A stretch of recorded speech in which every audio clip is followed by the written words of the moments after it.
আসসালামু আলাইকুম রহমতুল্লাহ। আর পারতেছি না সহ্য করতে।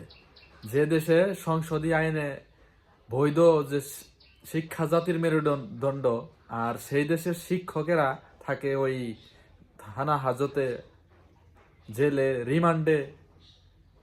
একজন ছাত্র হয়ে এটা মেনে নিতে পারতেছি না। আজ আমাদের ব্রাক ইউনিভার্সিটির একজন শিক্ষক, যিনি ছাত্রদের আন্দোলনের পাশে এসে দাঁড়িয়েছিল, আসিফ মাহমুদ স্যার, মাহাতাম স্যার, উনি আজ জেলে আছে, রিমান্ডে আছে। আরেকজন প্রিয় শিক্ষক ফাহাদ স্যার, উনিও আজ জেলে, রিমান্ডে। যেই দেশে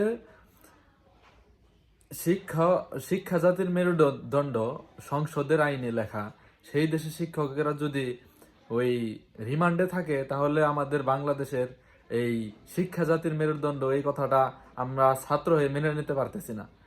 আমাদের সকলের সব জায়গা থেকে প্রতিবাদ করা উচিত। আমরা যারা যারা প্রতিবাদ করতে পারতেছি না, তারা অন্তত ভিডিওগুলো অন্তত শেয়ার করব। আর যারা প্রতিবাদ করতে পারতেছি, তাদের তো লাল সালাম, তাদেরকে অবশ্যই লাল সালাম। আর যে বোনরা আমাদের ভাইদের সাথে আন্দোলনে যাচ্ছে, ভাইদেরকে বাঁচাচ্ছে, তাদের তো আর কিছু বলার নেই, তাদেরকেও স্যালুট। তাদেরকে আসলে বলে তাদেরকে বোঝানো যাবে না তারা কতটা ভালো কাজ করেছে। আমরা আমাদের বোনদের জন্য কৃতজ্ঞ। আর মানুষ মাতামাতি করে এই সাধারণ চোর বাটপার নিয়ে, ধর্ষক এদের নিয়ে। যেমন এই যে কয়েকদিন আগে দেখলাম হোটেলের মালিকের চেঞ্জ হয়েছে, এখন কে আসছে হয়তো জানি না, তাকে তিনি কেমন জানি না, হয়তো তিনি ভালো হতেও পারে, নাও হতে পারে, তবে আশা রাখবো যে ভালো করবে তিনি। আর আমাদের স্যারগুলোকে অবিলম্বে মুক্তি চাই। আমরা ছাত্র হয়ে আমরা চাই তাদেরকে সসম্মানে তাদেরকে মুক্তি দেওয়া হোক।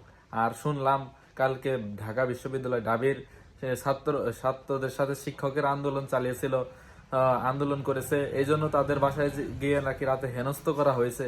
এগুলো সকাল সকাল উঠে শোনার মতো আসলে নাই। এই যে সকালে মুখ টুক না ধুয়েই আসলে ভিডিও করতে চলে আসলাম।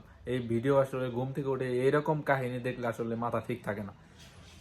যে দেশের সংসদে আইনে এই শিক্ষা জাতির মেরুদণ্ড লেখা, সেই দেশে শিক্ষা জাতির কোনো মেরুদণ্ডর কোনো পাচ্ছি না। স্বাধীন দেশের কোনো জায়গায় খুঁজে পাচ্ছি না। নিজের ইচ্ছা মতো কথা বলতে পারছি না। যে কথা বলছে তাদেরকে নিয়ে থানা হেফাজতে রাখা হচ্ছে, মারপিট করা হচ্ছে। তাদের ভিডিও আমরা দেখি, তাদের ছবি আমরা দেখি, তাদের পিছনে মেরে তাদেরকে রক্তাক্ত করে দিয়েছে। তারা হেল্প চাচ্ছে, তাদেরকে বাইরে নিয়ে যাচ্ছে, তাদের হেল্প চাচ্ছে। আসলে এগুলো বলার মতো না। তো আপনাদের সবার কাছে আকুতি মিনতি থাকবে, যারা উচ্চ পর্যায়ে আছেন তারা স্যারদেরকে ছাড়ানোর ব্যবস্থা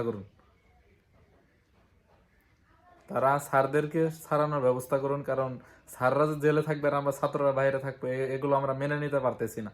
প্লিজ যারা যারা উপর পর্যায়ে আছেন, আর অনেক অ্যাডভোকেট অনেক সাহায্য করেছে, কালকে দেখলাম অনেকেই নেমে আসছে ছাত্রদেরকে বাঁচানোর জন্য। আপনাদেরকে আসলে সালাম, আপনাদেরকে লাল সালাম, ধন্যবাদ।